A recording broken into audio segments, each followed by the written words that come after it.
Hello everyone, जय जगन्नाथ। आशा करुँच आपण मैंने बहुत भलरे थे। चलतु आज ढाबा स्टाइल रे चिकेन करी बनैबा। डेरी न करी चलतु वीडियोटी स्टार्ट करवा। फास्ट चिकेन को मेरिनेट करनबा।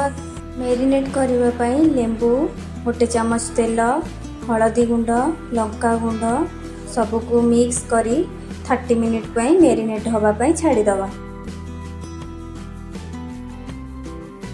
चलतु मसला स्टार्ट करवा। फास्ट मु टमाटर को पेस्ट करनेली, तापर अदा रसुण को पेस्ट करनेली। कड़ाई रे तेल गरम होगा परे किछि गोटा मसला पकई हल्का भाजी नबा।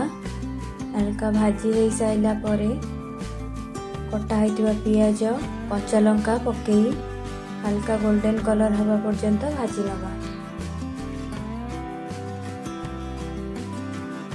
भाजी सारा पर अदा रसुण पेस्ट पकेइबा। अदा रसुण पेस्ट को भल से कषि नबा 2-3 मिनिट।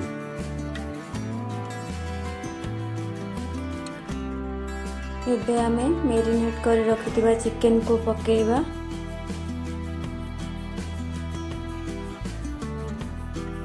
सारा पर गोटे चमच लूण पकेइबा।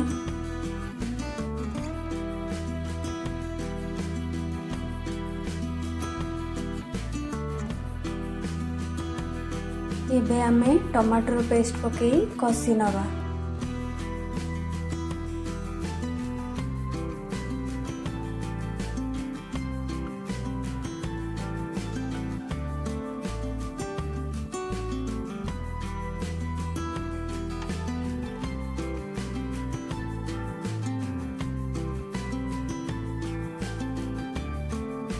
एबे आमे गोटे चमच हलदी पाउडर, गोटे चमच रेड चिली पाउडर, गोटे चमच धनिया पाउडर, गोटे चमच चिकेन मसला पकई भलसे कषि नवा।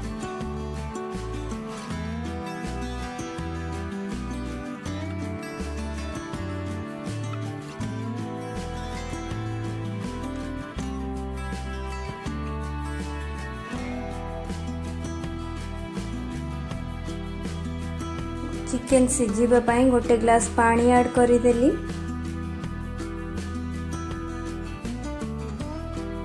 एबे आमे 2 चमच दही ऐड करी मिक्स करी नबा।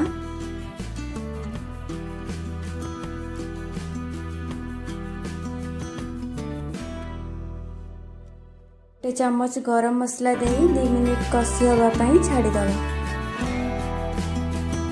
लास्ट रे धनिया पत्र ऐड करी गैस को ऑन कर नवा।